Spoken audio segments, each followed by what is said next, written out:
श्री राम जय जय राम। आज के राम कथा में रउआ लोग के स्वागत बा। काल सुनावल गए रहे कि मगन ध्यान रस दंड युग पुनि मन बाहर के। भोलेनाथ ध्यान में गईनी। थोड़ी देर के बाद, कुछ घड़ी के बाद मन बाहर निकल ली और भगवान राम जी की कथा वहां का शुरू कर रहा नहीं। लोग ये पूछेला कि ध्यान में शंकर भगवान काहे गईनी।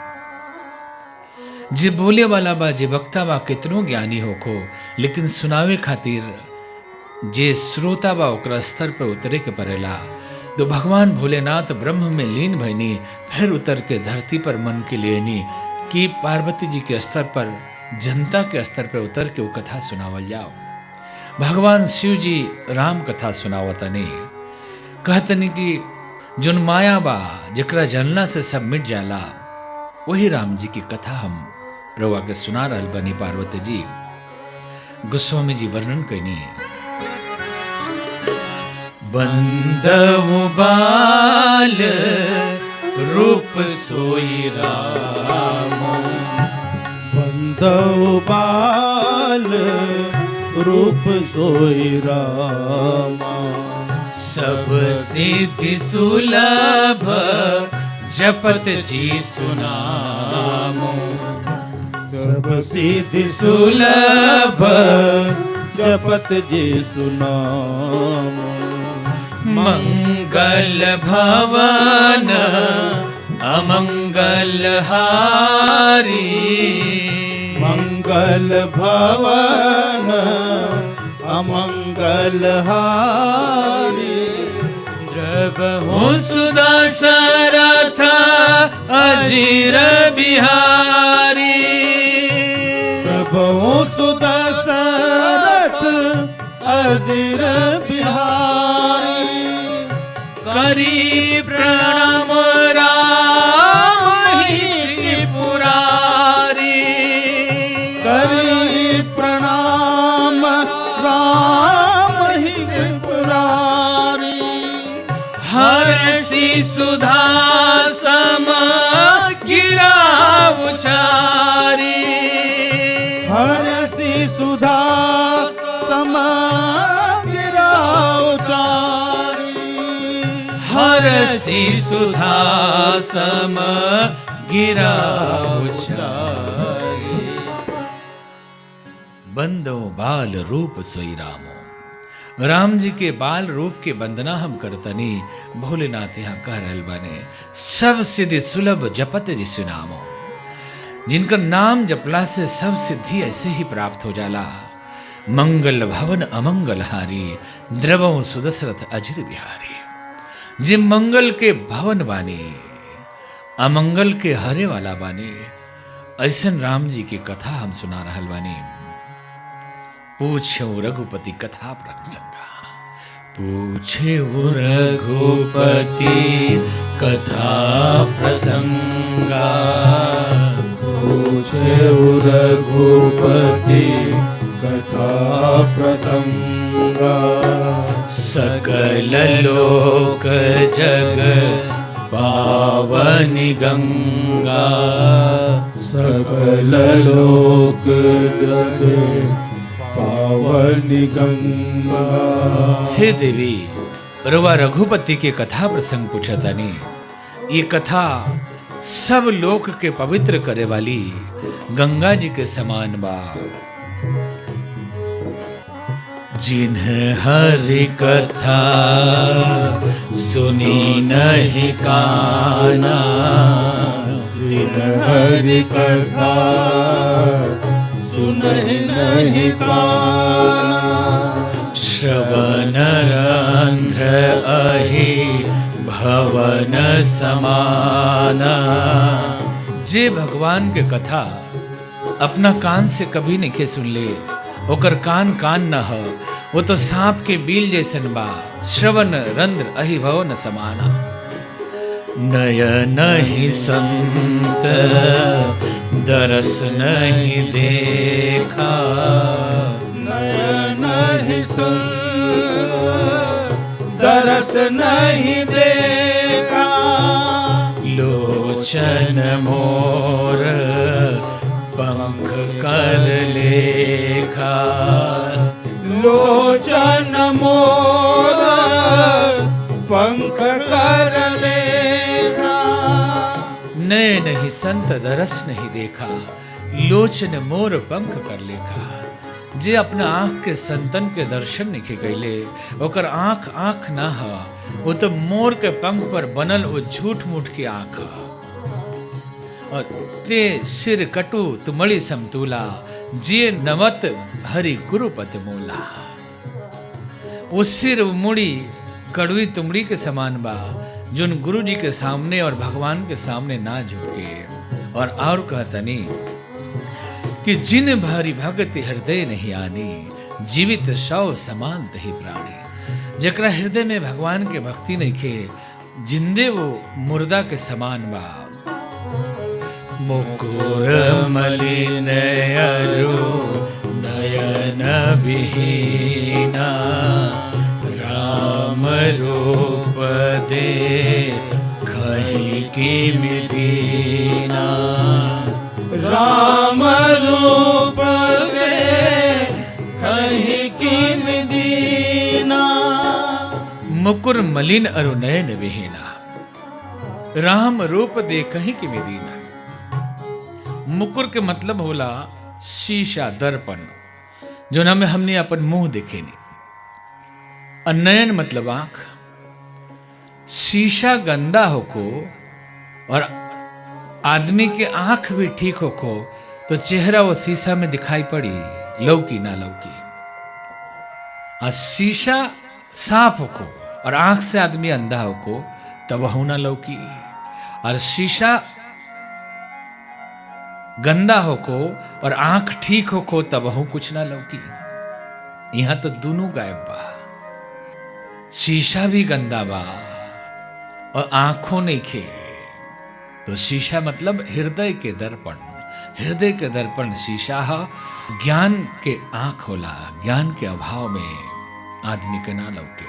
श्री राम जय राम। तो दर्पण का है, हृदय के दर्पण है। भीतर भगवान जी बैठल बानी और ज्ञान के आंख के अभाव तो हमने अंधे नु बानी। एगो दरवाजा का सामने 3 आदमी खड़ा रहे और तीनों आदमी आपस में बतियात रहे। लोग एक जने कहस कि ये दरवाजा में घुसे के बाद हम ऐसा धक्का मारे कि दरवाजा खुल जाए। दोसर जने कहता ने कि हम जोर से चिल्लाए, केहू ना केहू तो आके खोल दी। तीसर का कहता रे जमाना बदल गई बा, एगो घंटी बजावल जाई तो केहू आके दरवाजा खोली। एगो महात्मा होने से जात रही। स्वामी जी कहनी कि तहनी तीनों जाने आन्हर बड़ा का। तो तीनों कहे लगलो कि रउआ कैसे बुझाइल कि हमने आन्हर बानी। तो महात्मा जी कहतनी कि जौना केवड़िया खोले खातिर हल्ला मचैले बड़ा लोग पहले ही से खुलल बा। खुलल दरवाजा पर खड़ा होके खोले के उपाय खोजता रहा। ठीक ऐसे ही भगवान के दरबार में जाए खातिर, ईश्वर पावे खातिर खाली आंख चाहिए ज्ञान के। हृदय के पवित्रता चाहिए, ज्ञान के आंख चाहिए। दरवाजा तो पहले से खुलल बा, हमने अंधापन में नहीं समझ पावत। ऐसे वो खोले खातिर तरह तरह के उपाय ढूंढतनी। सच्चाई तो ये बा कि जितना उपाय बा, धार्मिक अनुष्ठान, पूजा पाठ, नियम, व्रत, तपस्या, सब आंख खोले खातिर कि ज्ञान मिल जाओ। ज्ञान मिल जाओ, आंख मिल जाओ कि दरवाजा खुलल बा, खोले की जरूरत नहीं खे।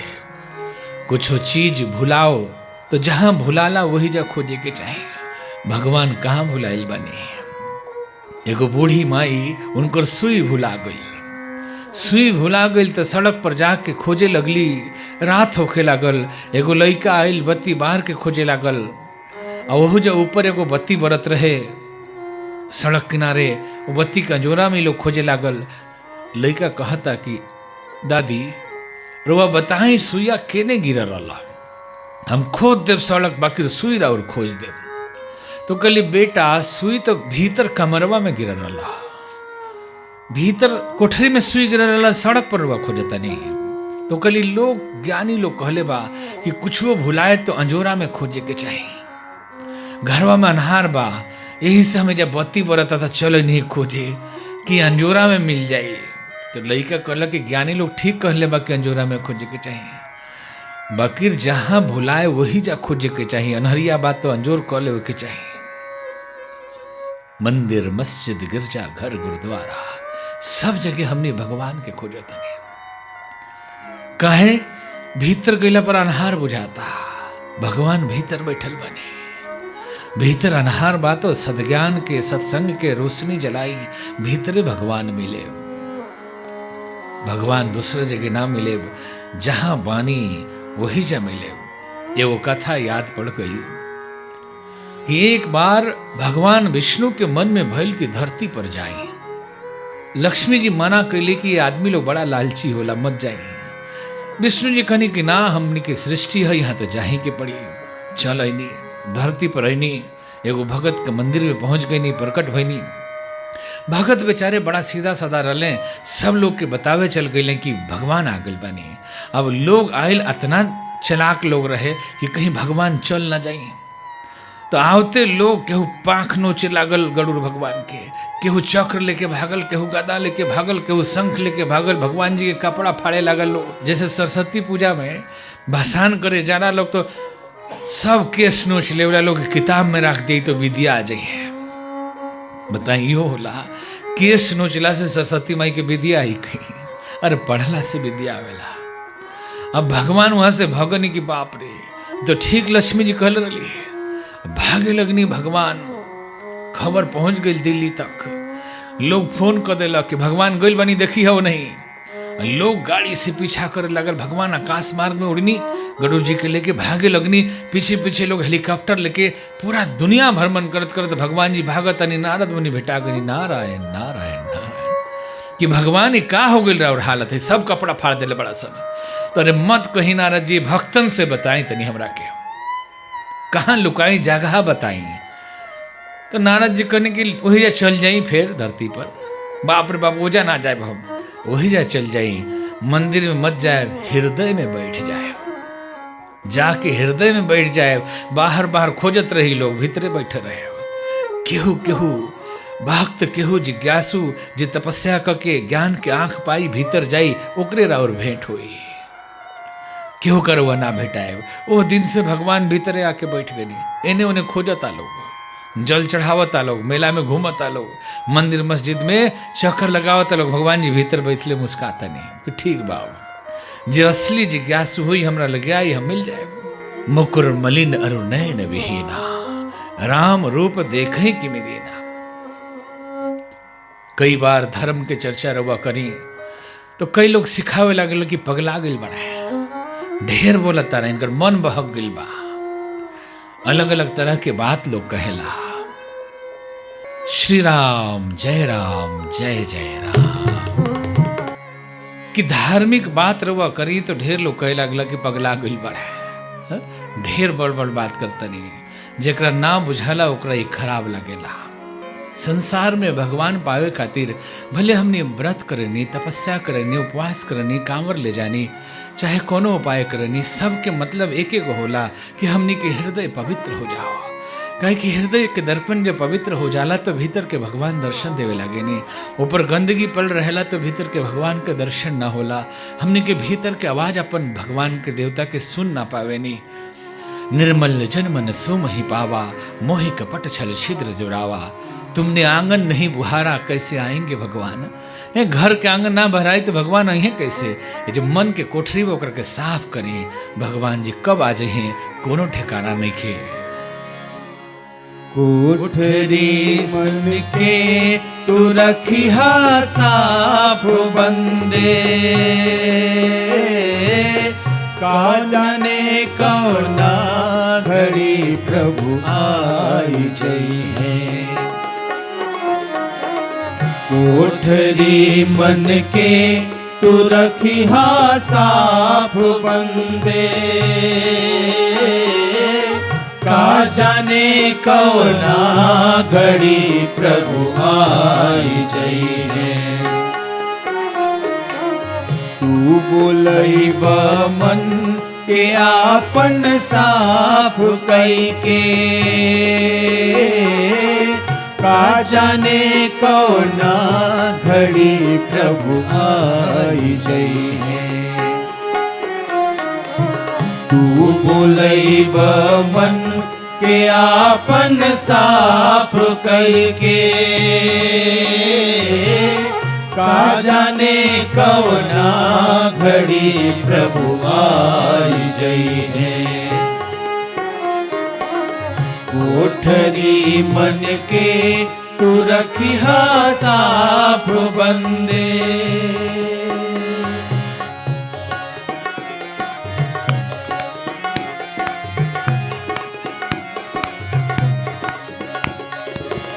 दर्द जदि होई कभी मन में तिहारे,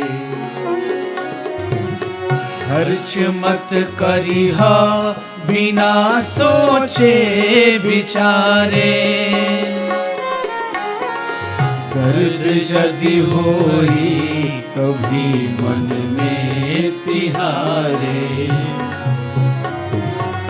खर्च मत करिहा बिना सोचे विचारे।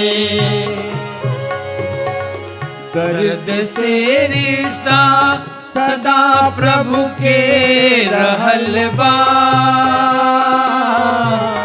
नाम करुणा सिंधु ही उनकर रहल बा। दर्द से रिश्ता सदा प्रभु के रहल बा, नाम करुणा सिंधु ही उनकर रहल बा। नाम करुणा सिंधु ही उनकर रहल बा। कहू ना लोर तू बर्बाद बरिहा, कौन जाने कब समुंदर मांग ली। कहू ना लोर तू बर्बाद करिहा, कौन जाने कब समुंदर मांग ली। कोठरी मन के तू रखिहा साफ बंदे, का जाने कौना घड़ी प्रभु आई जइहे। का जाने कौना घड़ी प्रभु आई जइहे। का जाने कौना घड़ी प्रभु आई जइहे। कोठरी मन के साफ रखिया, का जाने कौना घड़ी भगवान आ जाए।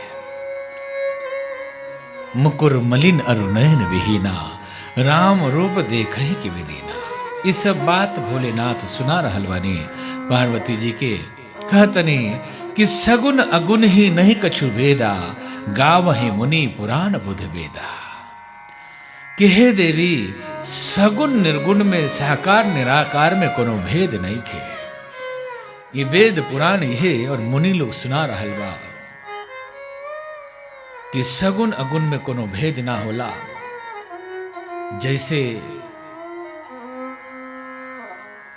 बर्फ जब टेम्परेचर कम हो जाला तो जम जाला, और जैसे बढ़ जाला तो पिघल के पानी होला और भाप बढ़ के उड़ जाला।